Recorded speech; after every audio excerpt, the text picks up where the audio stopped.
sekarang. Halo, Iya, halo, halo Kak Nuril. ya udah bagus ya sekarang? Oke ya. Sekarang oke sih, walaupun agak patah-patah, cuman nggak apa-apa. Let's try. So sad ya. Ini kayaknya udah ganti jaringan ya Kak ya? Enggak, tadi pintunya gue tutup semua biar suaranya bagus gitu maksudnya. Tapi kayaknya malah ngeblok si sinyal ya. Oh, oke, oke, oke. Oke, ini much better sih Kak Nuril. Thank you so much. Teman-teman, sorry banget tadi ada gangguan, tapi sekarang kita mulai live lagi ya. Mungkin kita baru bisa mulai perkenalan nih Kak Nuril. Mungkin bisa memperkenalkan diri kepada teman-teman Santara yang saat ini lagi mau belajar nih sama Kak Nuril. Silakan Kak. Oke, halo teman-teman, nama gue Nuril. Gue digital strategist dan kebetulan juga investor di bisnisnya Santara gitu. Wow. Kalau boleh tahu invest apa aja nih Kak di Santara? Ada 4 bisnis yang gue invest karena suka banget sama value-nya. Ada apa namanya, Coffee Bean Me Up, kemudian ada nutrisi, terus ada lagi klinik ibu dan anak, satu lagi nasi uduk Palagan. Wah, itu bisnis-bisnis yang emang bagus-bagus dan dua Iya. dua penerbit yang kakak punya itu tuh ini dapat top 5 penerbit di periode kemarin loh Kak. Top 5 dengan dividen terbanyak di atas 20%. Ya. Oke. Kayaknya perlu kita buat finansial nih biar pada cuan. Iya benar benar benar. Oke Kak Nuril, di sini nih kita bakal ngebahas tentang crafting 2021 mindset nih Kak, karena kita pengen tahu nih mindset apa aja sih yang perlu kita building, apa aja yang perlu kita siapkan gitu buat menyambut 2021 ini gitu. Mungkin sebelumnya aku tanya dulu deh sama Kak Nuril nih, Kak Nuril punya resolusi apa sih di 2021 kalau kita boleh tahu? Boleh dong. Yang pertama, kayaknya sih harus tembus 100K ya dalam waktu 6 bulan kalau bisa. Kemudian Followers nih ya? kalau udah 100K nanti mau ekspansi ke YouTube gitu. Itu sih resolusi 2 yang paling besar. Oke, amin, amin, amin Kak. Semoga semakin ekspansi gitu, semakin dikenal oleh banyak orang. By the way, ada yang nanya umur. Oke, gue jawab. Umur gue 28 baru aja. Kak Nandina berapa nih umurnya? Mungkin ada yang kepo juga di situ. Ayo coba tebak teman-teman aku umur berapa? Oh, Kak Nuril berarti baru ulang tahun ya. Happy birthday Kak Nuril. Thank you. Yeay. Kak Nuril zodiaknya apa Kak? Namanya zodiak sekarang. Nanti kita lagi bahas mindset. Oke, oke. Nah Kak, menyambut 2021 nih Kak. Kita tanyanya dari general dulu aja ya. Kan ketika ada pergantian tahun gitu kan, biasanya orang-orang langsung kayak oke, gue mau bikin resolusi nih, gue mau kayak gini gitu kan. Tapi banyak juga nih Kak yang aku dengar dari banyak orang gitu kan di tahun 2020 karena dia sangat-sangat challenging dan sangat-sangat unpredictable, akhirnya di 2021 mereka tuh tidak membuat resolusi karena bagi mereka ya udahlah yang penting 2021 berjalan lancar dan gue bahagia, gue punya duit, yang kayak gitu. Nah, tapi sebenarnya Kak, perlu nggak sih kita tuh menulis resolusi-resolusi kita gitu? Silakan Kak. Oke, mungkin sebelumnya kita bisa bahas apa itu mindset dulu ya, karena sesuai topiknya. Kemudian baru kita menulis, karena menulis mindset itu udah salah satu cara untuk meraih tujuannya. Tapi menulis itu adalah byproduct hasil dari mindset itu sendiri, teman-teman. Oke. Jadi kalau ditanya bagaimana kiat suksesnya untuk meraih resolusi, maka salah satunya adalah menuliskan resolusi tersebut. Kenapa karena itu adalah produk dari mindset tersebut. Nah, makanya pertama kita harus tahu apa sih itu mindset gitu. Nah, Mbak Nandina, kalau ditanya mindset, apa itu mindset gitu? Mindset itu adalah apa ya, pola pikir gitu, kayak sebuah fondasi pemikiran yang apa ya, yang membentuk kita untuk bisa mencapai sesuatu gitu loh Kak gitu. Keren.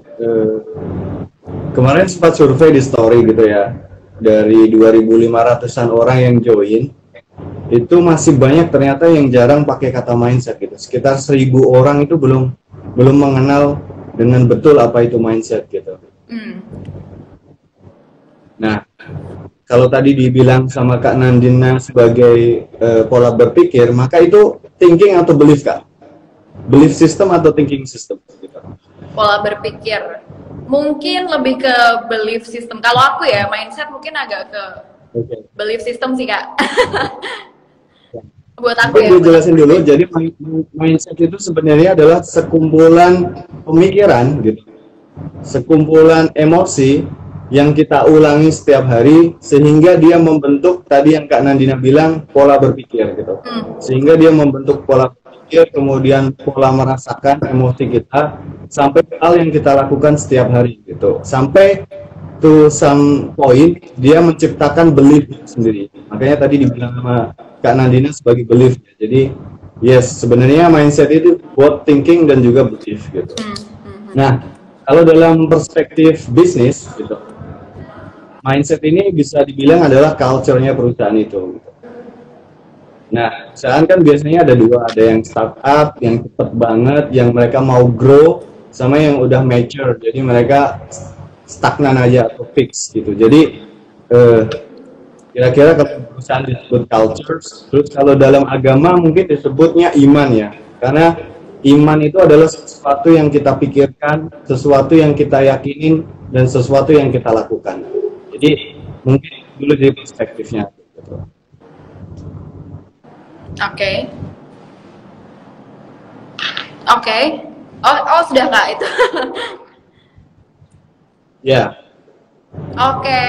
Berarti itu sebenarnya adalah sebuah belief dan juga thinking yang menjadi satu gitu, dan juga terbentuk dari hal-hal yang kita percayai dan kita lakukan setiap hari, dan akhirnya itu membentuk pola gitu ya Kak ya? Iya betul Kak.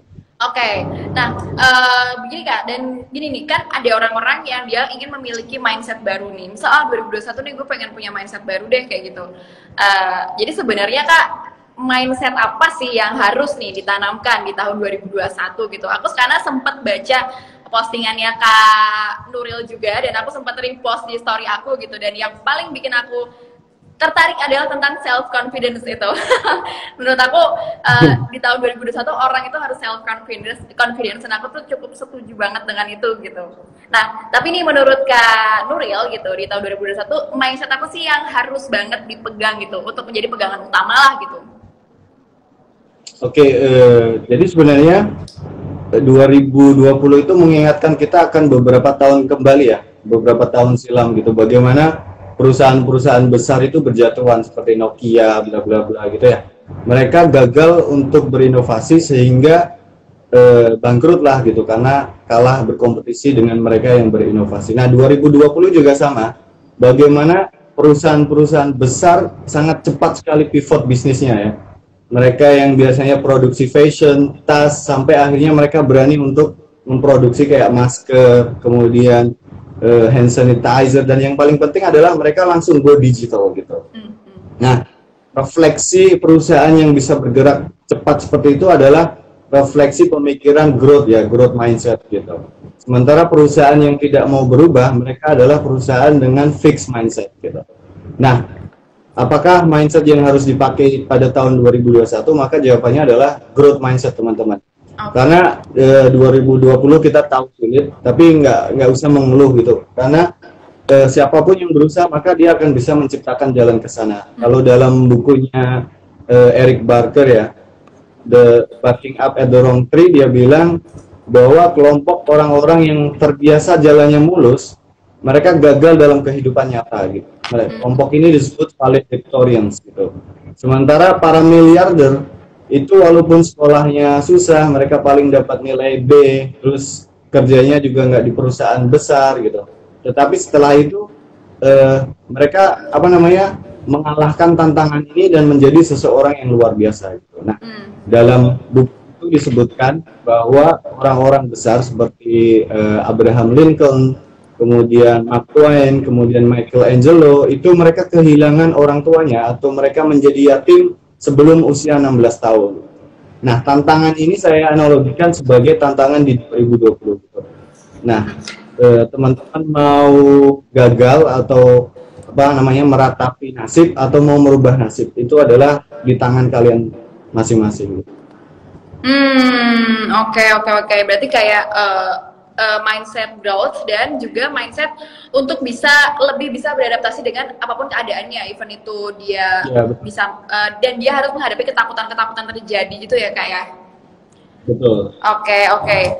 Dan aku kan juga penasaran nih Kak, karena banyak orang yang simply nih ya pengen bahagia gitu, dan dia menentukan kebahagiaannya dan berdependensi pada resolusinya dia gitu, misalnya di tahun 2021 ini kayak gitu. Nah, gimana sih caranya biar kita bisa mencapai mindset yang tadi Kak Nuril bilang tentang kita harus bisa menerima, mengubah nasib gitu, menerima nasib gitu, dan juga kita nggak boleh takut gagal, karena ketika kita menentukan resolusi gitu, kita pasti berharap bahwa itu tuh berhasil gitu kan, dan ketika itu tidak berhasil, kita pasti akan ngerasa kayak sedih, ngerasa gagal segala macam. Nah, kita harus gimana sih Kak biar kita bisa mendapatkan mindset, oke, gue akan tetap baik-baik aja kok, dan gue akan tetap bisa mengubah nasib ini menjadi lebih baik kayak gitu.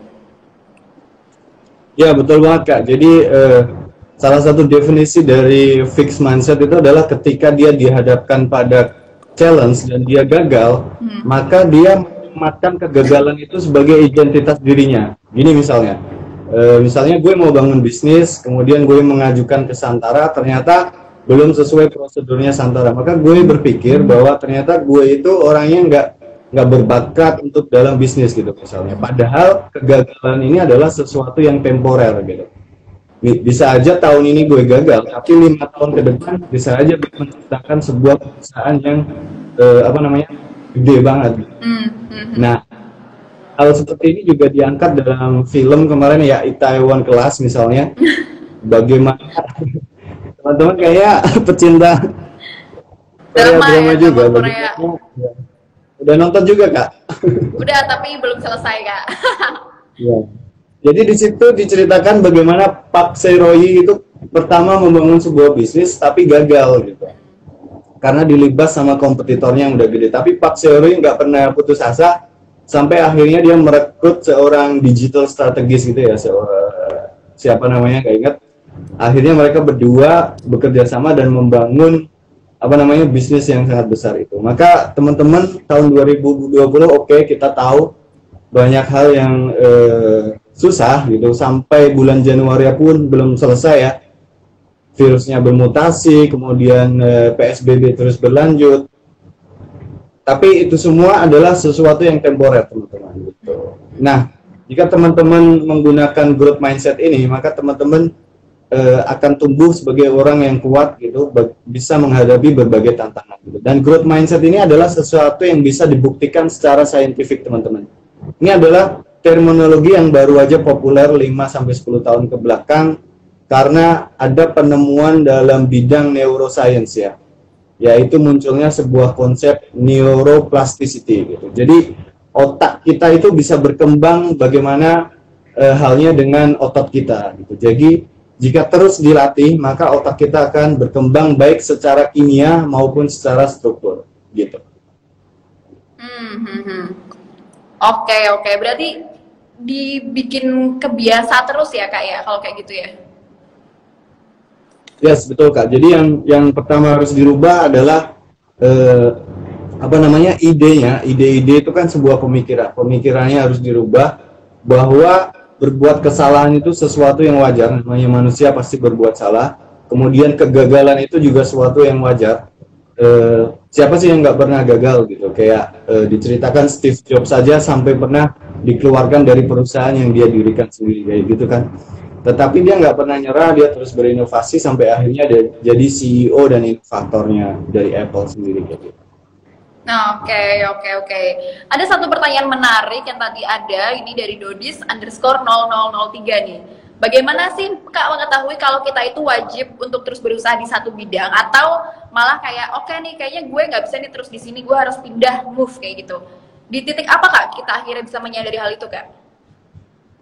Ya, itu pertanyaan yang sangat penting banget ya. Itu lagi-lagi masuk ke dalam kategori growth tadi. Tetapi di kategori growth itu ada yang namanya false growth mindset gitu. Maka pertanyaan tadi sangat tepat. Karena ketika kita terus berusaha, maka teman-teman banyak yang memuji nih, kamu pekerja keras, bla bla bla, padahal nggak ada hasilnya gitu. Nah, growth mindset itu nggak hanya proses tapi juga melihat gitu. Maka ketika teman-teman tadi udah berusaha kemudian terjal jalannya, berarti bisa jadi gitu itu bukan bidangnya kayak gitu. Gue sendiri misalnya sebelum jadi digital strategis adalah seorang engineer di perusahaan gitu. Oh. Ternyata ya, agak lompat ternyata ya, ketika di engineer itu ya, ngerasa nggak happy, terus apa namanya kerjaannya sama mesin, terus kayaknya ya ini bukan gue banget gitu. Jadi emang ini adalah sebuah proses gitu. Dalam beberapa tahun dipopulerkan sebagai life quarter crisis gitu ya. Jadi semua orang pasti akan melewati itu sampai akhirnya dia bisa tahu siapa sih dirinya sebenarnya gitu. Kalau kata teman gue begini, kamu gak akan pernah bisa mengurusi orang lain atau mengurusi ide-ide besar sebelum kelar dengan dirimu sendiri kayak gitu. Jadi yang pertama adalah temukan diri kalian sendiri, yaitu SWOT analisis diri kalian gitu. Karena orang yang tahu dirinya sendiri, maka dia akan tahu harus ngapain ke depan gitu. Oke, dan aku juga kemarin sempat membaca sesuatu yang menarik. Kalau misalnya kita udah bisa find ourselves gitu tuh, itu salah satu cara mencintai diri sendiri juga. Dan ketika kita sudah bisa menemukan diri kita sendiri, kita bisa beradaptasi dalam keadaan apapun, termasuk dalam keadaan gagal dan kehilangan sesuatu gitu Kak. Itu yang aku baca kayak gitu. Itu bener ya Kak? Betul Kak. Jadi emang hidup itu sebuah perjuangan teman-teman ya. Ini ngomong pahitnya aja. Pasti teman-teman kayak pernah jatuh, kemudian pernah sial gitu. Dalam bukunya Mindset, penulisnya Dr. Carol Dweck, dia menceritakan bahwa dalam satu hari orang itu bisa aja sial beruntun selama sehari itu. Misalnya dia waktu pergi ke sekolah banyak bocor, kemudian dia ujian udah telat, kemudian dapat nilai jelek C gitu. Kemudian dia mau pulang sepedanya dicuri gitu, maka dia bisa aja kan berpikir kayaknya gue emang ditakdirkan sebagai orang yang seperti ini deh, bakal susah atau gimana. Padahal enggak, padahal seperti tadi gue dibilang, kesalahan atau kegagalan itu temporer ya, bukan identitas dari seseorang gitu. Oke, berarti sebenarnya itu move-nya juga harus dari diri sendiri banget ya Kak ya, karena kalau bukan kita yang menggerakkan ya nggak ada ya kan. Ya udah, kalau kita nyerah ya udah selesai gitu. Ya betul Kak, jadi emang selain dari diri kita sendiri, kita juga harus mempunyai circle yang bagus ya. Jadi kalau teman-temannya positif, diri sendirinya positif, tapi lingkungannya nggak mendukung, maka akan susah juga gitu. Karena genetik kita atau potensi kita itu juga dipengaruhi oleh lingkungan gitu. Jadi teman-teman misalnya selain menjadi diri yang positif, juga konsumsi hal-hal positif gitu. Misalnya buku-buku yang bagus, berita yang bagus, nonton film pun juga nggak apa-apa asalkan bagus ya. Misalnya Korea drama yang sekarang juga keren-keren banget, kayak ada Startup, Itaewon Class tadi kayak gitu. Oke. Satu yang aku penasaran sih Kak, apakah lingkungan itu mempengaruhi mindset kita sih Kak? Karena aku pernah tahu juga bahwa kita itu adalah 5 orang terdekat kita gitu kan. Kadang-kadang circle itu mempengaruhi bagaimana kita pola pikir kita berjalan gitu. Nah, kalau misalnya kita nih sebelumnya kita udah punya mindset yang udah kuat tertanam di dalam diri kita gitu, terus kita berada di circle yang berbeda gitu Kak, itu apakah sebuah selingkungan itu bisa mempengaruhi mindset dengan kuat gitu Kak? Banget Kak, karena apa namanya energi itu menular ya gitu, baik yang positif maupun negatif gitu. Sampai seorang Jeff Bezos pun mengatakan bahwa kalau tidak ada mentornya itu, teman sih sebenarnya, tapi dia dianggap sebagai mentor, maka bisa jadi dia gagal untuk menciptakan Amazon itu. Karena waktu itu ketika Amazon berdiri, mungkin sekitar 20-30 tahun yang lalu ya, itu nggak ada yang percaya sama sekali sama dia. Kayak, lo gila ya, lo ninggalin Wall Street untuk buka gudang sewa buku kayak gitu. Itu semua orang mengkritik dia sampai keluarganya sendiri gitu.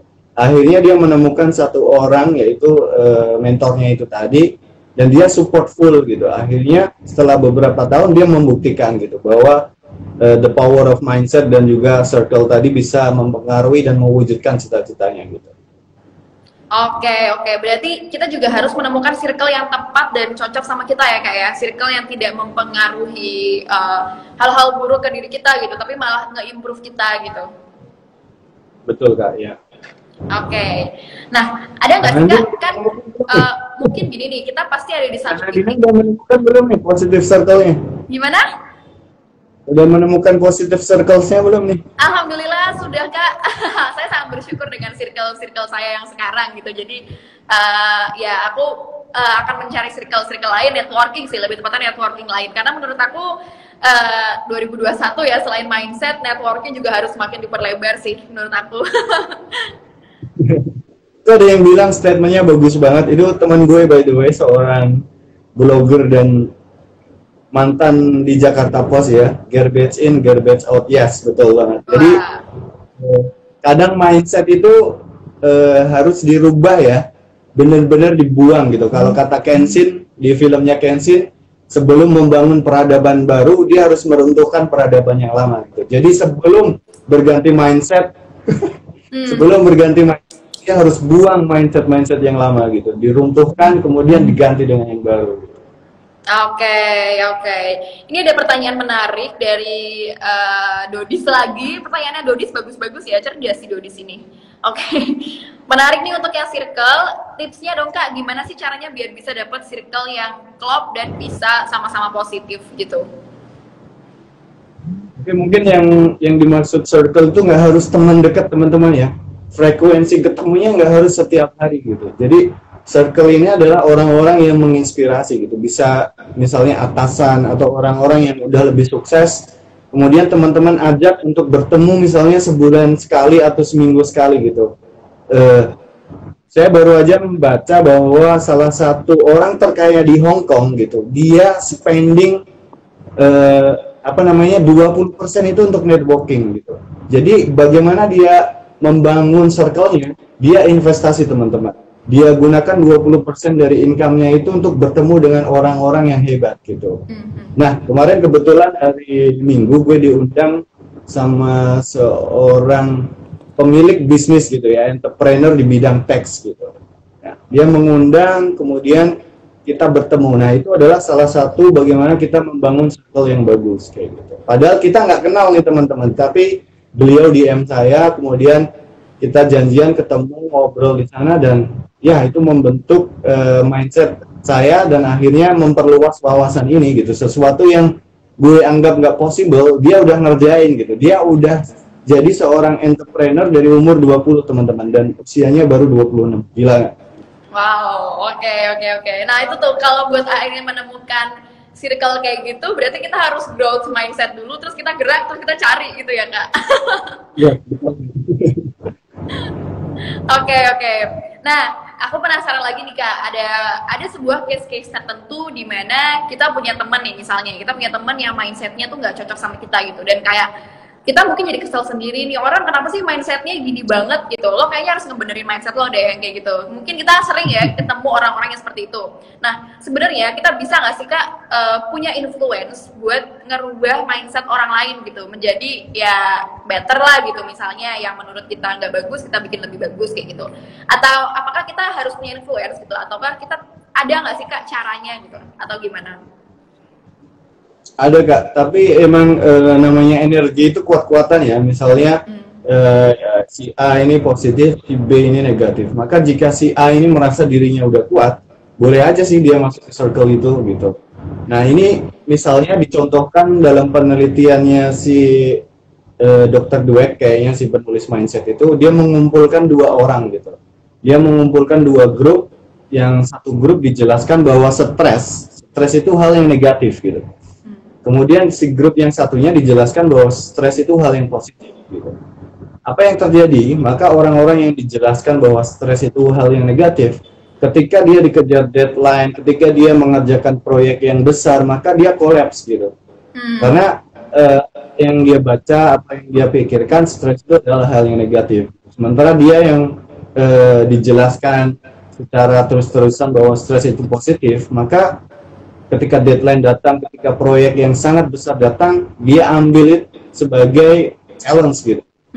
Gak peduli nanti berangkat atau enggak, tapi dia berpikir ini adalah sebuah challenge yang gue mau taklukkan kayak gitu. Nah, mungkin tadi kalau untuk urusan pertemanan juga begitu gitu. Ketika teman-teman ngomong mindsetnya salah, ya cuekin aja, tapi teman-teman sampaikan pesan yang bagus tadi. Karena pikiran dia bisa aja berubah.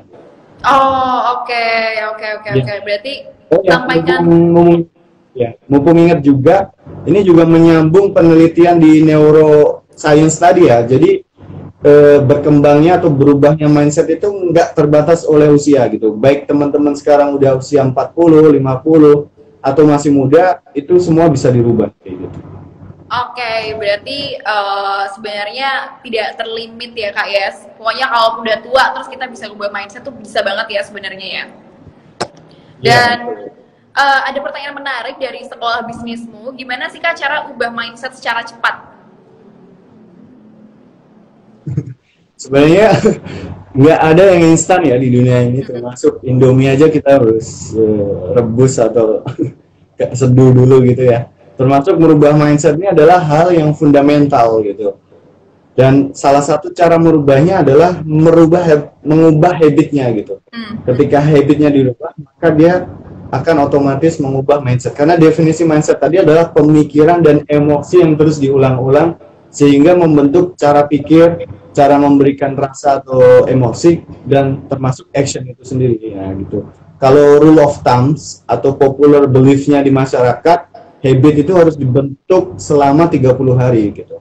Maka ya safe to say kalau mindset itu bisa dirubah ya dalam 30 hari teman-teman. Oke, itu minimal ya? Ya. Minimal 30 hari ya untuk merubah mindset gitu. Karena itu 30 hari untuk kayak seterusnya dan jangka panjang ya Kak ya? Yes. Kalau nggak konsisten nanti bisa jadi kayak misalnya dia mau berhenti begadang gitu. Kalau cuma sehari 2 hari, yakin deh dia pasti akan berulang lagi begadang kayak gitu. Oke, ini mungkin sama juga dengan prinsip atomic habits kali ya kayak hal-hal kecil yang nantinya ketika itu dilakukan secara terus-menerus dan konsisten, maka itu akan menjadi sebuah perubahan yang luar biasa gitu, sebuah perusahaan yang perubahan yang besar gitu ya kayak. Tapi yang penting konsisten. Betul, kalau kata Bosman Mardigo, servo mechanism gitu. Oke, ya. Nah, aku penasaran lagi nih Kak, kan ada di satu titik orang-orang itu tuh merasa bahwa hidupnya lagi di bawah banget gitu. Mungkin kita pasti adalah rasa kayak gitu seberapa termotivasinya kita lah ya. Pasti ada saat dimana kita kayak ngerasa, gila nih apa gue udah aja ya gitu. Apa selesai aja ya kayak gitu. Mungkin ada tapi kayak mungkin slightly atau gimana gitu. Nah, gimana sih Kak? Atau ada nggak sih Kak mantra-mantra gitu ya? Kata-kata yang bisa bikin kita kayak enggak gue harus bangkit, gue bisa, gue harus berubah gitu, atau gue bisa lebih dari ini, atau kayak enggak gue nggak boleh nyerah yang kayak gitu. Ada nggak sih mantra-mantra kayak gitu gitu? Sebenarnya kalau kita sedang jatuh atau menghadapi kegagalan, itu kita harus terima ya. Pertama kita harus terima bahwa kita gagal, kemudian kita biarkan diri kita jatuh gitu. Kalau dalam agama kan jika seseorang meninggal aja kita harus 40 hari berduka ya kayak gitu. Jadi ketika teman-teman gagal menghadapi sesuatu yang sulit, biarkan diri ini jatuh gitu. Sama seperti saham kan, ketika saham itu jatuh, biarkan gitu. Karena dia seperti pisau yang kalau kita tangkap pas di tengah, maka tangan kita akan berdarah gitu. Biarkan pisau itu benar-benar jatuh sampai ke tanah, baru kita bangkit lagi. Nah, diri kita juga seperti itu. Ketika kita sedang jatuh, biarkan diri ini benar-benar jatuh, bisa menerima, dan kemudian berefleksi, mengumpulkan energi, dan bangkit lagi. Nah, itu dalam sains juga ada. Itu pernah melihat di TED Talks ya. Itu namanya the power of vulnerability gitu. Jadi kayak kekuatan dari sebuah kayak menerima bahwa diri ini ya wajar bisa jatuh kayak gitu. Oke. Itu kayak proses move on ya Kak ya sebenarnya. Pengalaman nih kayaknya. Iya. Jadi kayak harus melakukan penerimaan terlebih dahulu, kemudian setelah itu bangkit dan evaluasi ya Kak ya. Iya. Oke. Terus ini Kak, aku pengen tahu nih. Kalau misalnya nih kita punya target tertentu, tujuan tertentu gitu kan. Tadi Kak Nuril bilang bahwa di 2021 mindset yang wajib banget kita punya adalah growth mindset gitu. Tapi kalau misalnya kita punya suatu target tertentu gitu, apakah mindset yang kita bangun itu harus berbeda agar bisa mencapai ke situ, atau kayak sudah cukup satu mindset tapi kayak itu bisa lead us to a lot of ways gitu Kak, atau gimana? Betul Kak, jadi walaupun mindsetnya sebenarnya dibagi dalam dua grup ya, growth dan fix, tapi sebenarnya tiap mindset itu ada tematik mindsetnya gitu. Misalnya tahun kemarin tadi dibilang ya pengen lebih confidence, berarti tahun kemarin kita punya penyakit insecure gitu. Nah, berarti tematik mindset tahun ini kita harus lebih confidence. Nah, maka harus di-identify gitu. Kenapa sih gue insecure selama ini? Oh, misalnya wawasan gue kurang, jadi bisa dimulai dengan baca buku gitu. Terus kemudian gue insecure karena gue takut nih dikeluarin dari kerjaan karena gue nggak punya tabungan. Maka tematiknya adalah financial gitu. Jadi kayak oh finance gue harus betulnya. Ini kayak tiap akhir tahun teman-teman yang punya bisnis pasti bikin bisnis plan gitu kan, kayak untuk marketing KPI-nya apa nih, untuk finance KPI-nya apa nih, kayak gitu. Nah hidup kita juga kayak gitu. Kita harus punya tematik nih, tahun ini apa yang ingin lebih ditonjolkan kayak gitu teman-teman. Oke, berarti alangkah lebih baiknya kalau misalnya itu ditulis dan di breakdown dengan secara detail ya Kak ya? Betul. Oke, berarti artinya kesimpulannya resolusi itu wajib ya. Kita wajib punya goals, resolusi gitu ya. Wajib banget Kak, kalau nggak bikin resolusi kita kayak orang bingung gitu loh, kayak orang nggak jelas mau kemana kayak gitu. Jadi resolusi ini sebenarnya untuk mengarahkan ya, nggak peduli teman-teman sekarang lagi di mana. Yang paling penting adalah 5 tahun ke depan kita mau kemana gitu. Kayak bisa jadi misalnya teman-teman kita lebih sukses, tapi kalau dia udah merasa superior, itu adalah salah satu penyakit fixed mindset ya. Ketika dia udah merasa paling jago, cerdas, akhirnya dia berhenti untuk ngedevelop dirinya sendiri gitu. Nah, teman-teman juga gitu, nggak usah sedih sekarang lagi di mana. Mungkin ada yang nggak punya pekerjaan, belum punya bisnis, atau ada yang pingin merit, belum punya pasangan gitu. Kemudian harus berpikir jangka panjang ini, kayak 5 tahun ke depan kita mau ngapain gitu. Ini teman-teman gue ya, beberapa orang itu nggak lulus dari kuliah, bahkan nggak lulus dari SMA, tapi dia terus mengasah skillnya gitu. Salah satu skill yang dia miliki adalah bermain musik gitu. Kemudian dia bertemu dengan seorang dubes ya, duta besar. Ternyata si duta besar ini butuh asisten pribadi yang bisa main musik gitu. Ternyata temen gue yang nggak lulus kuliah itu malah diambil sama Pak Dubes itu, dan akhirnya sekarang di Mozambik gitu menjadi asisten pribadi Pak Dubes yang bergaji ya ribuan dolar teman-teman. Wow, oke. Sama sih Kak, aku juga punya beberapa teman yang dia tidak lulus kuliah gitu, tidak lulus kuliah dan dia juga tidak lanjut kuliah gitu misalnya, tapi sekarang dia udah kayak udah punya posisi yang bagus-bagus gitu, dan dia terus-terusan mengasah skillnya ya kayak gitu. Jadi sebenarnya ya kadang-kadang kita juga mikir ya tergantung mindset sama gimana dia growing aja sih, gimana seberapa besar dia mau growing kayak gitu kan ya Kak ya. Oke. Terus karena ketika udah merasa benar, udah ngerasa cerdas, maka dia akan jatuh seperti kisah Nokia itu ya. Dia waktu itu nggak mau masuk ke Android karena dia merasa Symbian is the king gitu. Akhirnya ya kita tahu sendiri Nokia jatuh gitu teman-teman. Dan sekarang juga terjadi di perusahaan yang tidak mau go digital ya, terutama di sektor transportasi. Mereka yang nggak mau go digital akhirnya collapse gitu. Oke, berarti mendengarkan itu juga adalah salah satu hal yang penting buat kita lakukan ya Kak ya? Penting banget Kak, kalau kata Stephen Covey dalam 7 Habits of the Most Effective People, dia bilang salah satunya adalah understand first gitu, before minta untuk di understand gitu. Jadi harus mendengar dulu sebelum benar-benar dia mau orang lain mendengarkan dia. Setuju banget sih Kak, karena seberapa cerdas kita ya, mungkin kayak seberapa cerdas kita, seberapa pintar kita, seberapa skillful kita, tapi ketika kita tidak bisa mendengarkan orang lain, kayak itu akan sama aja nggak sih Kak? Karena betul banget Kak. Bahkan salah satu perenang dan pemegang medali Michael Phelps gitu, itu ketika dia muda, dia dikritik sama orang-orang Kak, kayak tubuh lo nggak atletis, kaki lo pendek, body lo pendek kayak gitu, tapi dia terus berlatih dan akhirnya dia sekarang memegang hampir semua rekor di cabang olahraga renang gitu kayak gitu. Bayangkan ya, walaupun dikritik segitu derasnya sama masyarakat, tapi dia nggak pernah berhenti karena mentornya terus memberi semangat dia kayak gitu. Oke, nah ini beririsan juga sama pertanyaan aku selanjutnya, dimana ketika kita memiliki sebuah target Kak, Kan orang tuh bilang kalau misalnya kamu mau mencapai sesuatu gitu, kamu harus punya yang pertama adalah niat, yang kedua adalah usaha, dan yang ketiga adalah doa gitu. Nah, mindset ini sebenarnya dia tuh berperan di sebelah mana Kak gitu?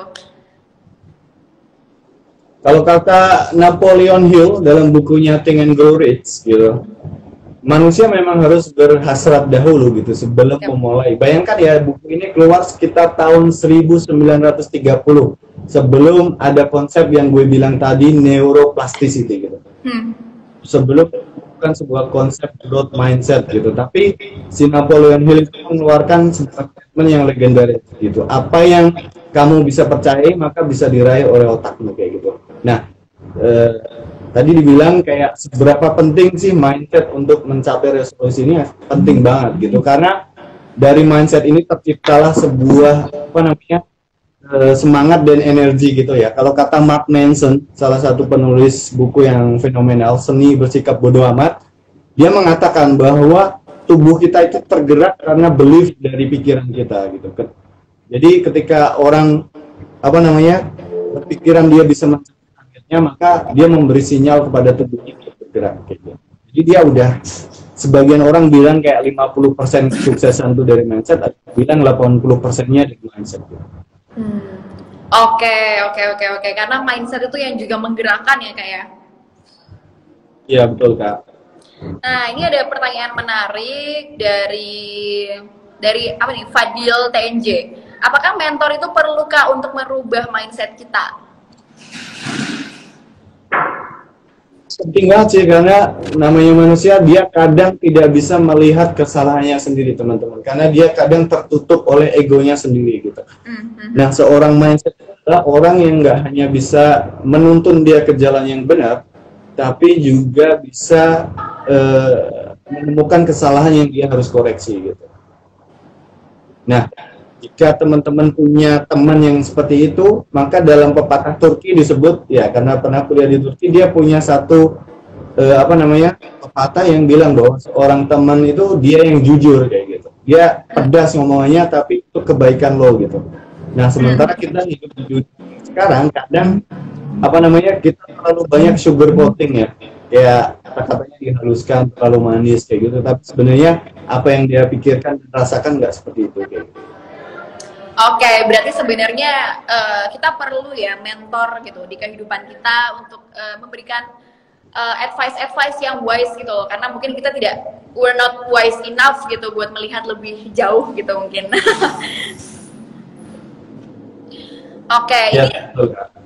Oke, ini banyak banget sebenarnya, pertanyaannya juga masih banyak. Cuma ini sudah mulai maghrib Kak, apakah mau lanjut sebentar atau kita kasih satu pertanyaan terakhir? Boleh satu pertanyaan lagi. Oke, satu pertanyaan lagi. Ini pertanyaan terakhir juga untuk Kak Nuril.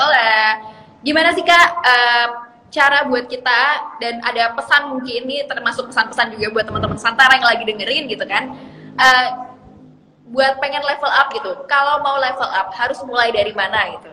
Closing statement sekalian deh Kak. Baik teman-teman, sebenarnya gue baru menemukan sebuah konsep yang baru dan kebetulan langsung gue terapkan. Ini adalah riset dari Stephen Kotler yang diberi nama The Flow gitu, sebuah aliran gitu. Jika teman-teman berhasil menemukan flow itu, maka hidup itu seperti mengalir gitu. Bagaimana gue create konten setiap hari itu udah nggak ada beban lagi teman-teman. Dulu gue bikin konten tuh nggak konsisten, kadang jam 10 malam, kadang jam 12 malam gitu. Tapi ketika gue udah menemukan bahwa ini passion gue, ya akhirnya dia menjadi sebuah perputaran yang dinamakan flow. Nah, bagaimana menemukan flow itu? Pertama, kalian harus curious ya. Kalian harus selalu belajar dan menemukan apa sih hal yang benar-benar kalian suka gitu.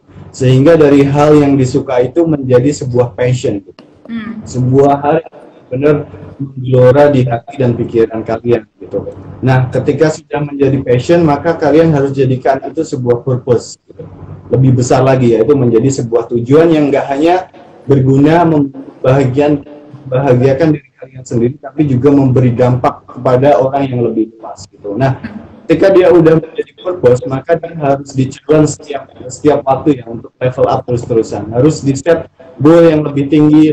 Misalnya target gue sebenarnya adalah 10K di bulan Desember. Ternyata tembus sekitar angka 20-an gitu. Nah, kemudian gue challenge lagi dalam 6 bulan harus 100K kayak gitu. Sehingga gue termotivasi untuk selalu bangkit dan bangkit. Gitu sih. Oke. Berarti menentukan purpose itu juga penting banget ya, Kak ya? Penting banget, Kak, ya. Sip, oke. Berarti teman-teman jangan lupa buat menentukan goals-nya, purpose-nya, dan resolusinya di 2021. Dan ingat, growth mindset. Thank you so much Kak Nuril atas sharingnya di hari sore hari ini. Seru banget, insightful banget. Aku udah catat banyak banget sore ini. Dan thank you juga, tadi aku juga mendapatkan banyak rekomendasi buku nih dari Kak Nuril secara tidak langsung, kan tadi banyak quote-quote yang dikeluarkan gitu. So thank you so much Kak Nuril atas waktu dan pelajarannya hari ini. Semoga kita bisa live lagi ya. Thank you, semangat teman-teman, bye-bye. Thank you, sehat selalu Kak Nuril, sampai jumpa. Sampai jumpa. Oke, teman-teman, itu tadi live bareng Kak Nuril, seru banget ya, insightful abis gitu. Dan aku tadi ngerangkum dikit sih, teman-teman, mindset yang sangat-sangat diperlukan di 2021 adalah growth mindset. Itu bener banget ya, karena selain itu juga kita harus bisa mulai kayak self acceptance gitu di tahun 2021 ini, karena banyak sekali hal yang unpredictable pastinya gitu, banyak challenge tertentu yang akan terjadi. Jadi penting banget buat kita bisa menerima diri sendiri dan mulai kayak aku harus punya growth mindset, di mana ketika sebuah ekspektasi itu tidak menemukan kenyataannya, maka aku harus segera bangkit dan segera aku harus merubah nasib ini, aku harus mulai move gitu kan, dan aku harus kayak I will doing something gitu, I will go extra miles kayak gitu. Jadi growth mindset perlu banget. Dan tadi juga kesimpulannya, resolusi penting banget dilakukan, tapi yang pasti dan yang paling penting adalah teman-teman harus tahu purpose-nya teman-teman itu apa, tujuannya apa, goals-nya apa, dan pastikan itu berpositif dan bermanfaat buat teman-teman semuanya. Seperti itu. Thank you banget teman-teman semuanya sudah berpartisipasi di live sore ini. Jangan lupa follow Instagramnya Santara buat mungkin followers baru di sini. Apa itu Santara? Bisa langsung cek aja di highlights Instagram story kita. Kita bakal live lagi nanti bersama tokoh-tokoh yang keren-keren banget. Teman-teman bisa request nih, pengen live sama siapa sih? Bisa DM Santara, bisa DM aku ya, DM di Santara, nanti bakal aku balas kayak gitu. Jadi thank you banget ya sekali lagi buat yang udah join sore hari ini gitu. Dan semoga kita bisa ketemu lagi di live selanjutnya. Saya Nadina Agizni, pamit undur diri. Semoga teman-teman selalu sehat, dan berbahagia. Sampai jumpa dan selamat sore, dadah.